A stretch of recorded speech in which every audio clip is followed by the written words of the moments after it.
What if I show you a world that existed for a million years ago, but looked like something out of a medieval legend? A place where humans fought not for kingdoms, but for fire, for food, for survival. No music, no voices, only the sound of the earth breathing, beasts roaring, and men try to stay alive. The mist rolls across the valley.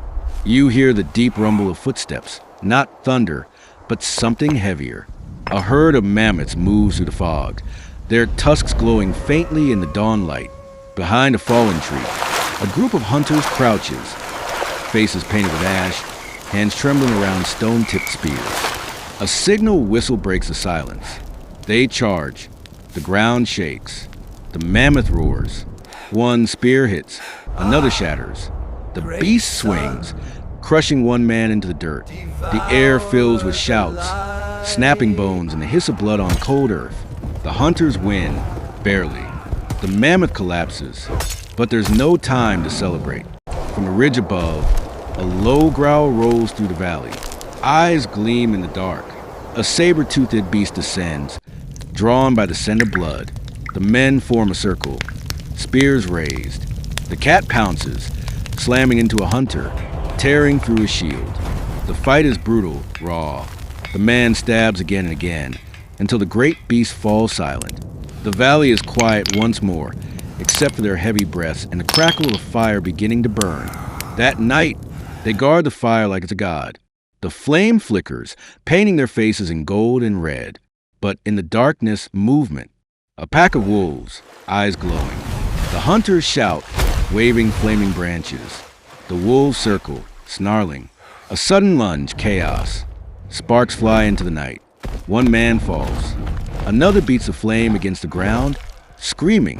When the fire finally steadies again, half the pack lies still, and the rest vanish into the forest. Dawn. Smoke drifts over the cliffside. They move again, following the trail of giant elk. They use fire and fear to drive the herd toward the edge. The thunder of hooves is deafening. One elk leaps, then another, until the cliff gives way and both beast and hunter tumble into the mist below. Silence, then the echo of distant screams and falling stone. Later, they find shelter in a cave. Their torches light the walls, painted with strange figures, half human, half beast. Something skitters in the dark. A claw, then another. A massive scorpion emerges, chitin shining in firelight. Panic. The torch falls.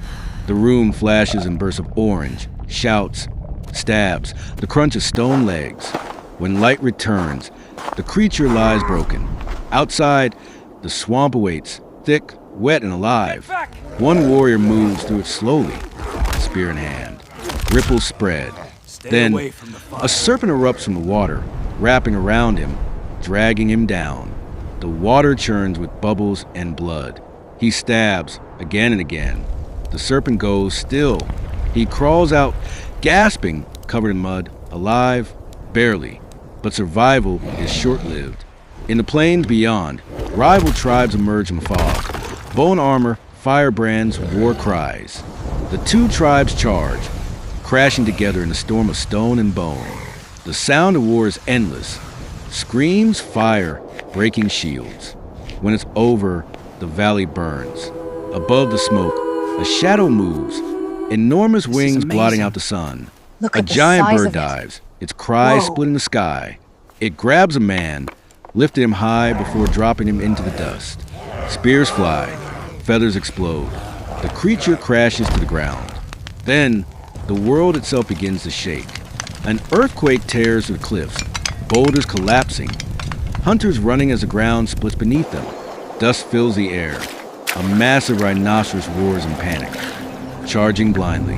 One man disappears under its hooves.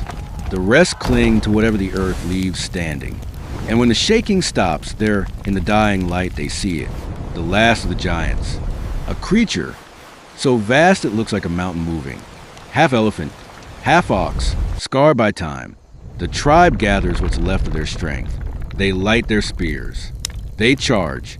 The beast bellows, shaking the valley. Fire, blood, and ash fill the sky. When it ends, the valley is quiet again. Smoke drifts, bones crack in heat. The survivors kneel beside the fallen creature. They have fire, they have meat, and for one more night, humanity and so the survives the stars wrath were of the ancient woven world. into the tapestry of the night.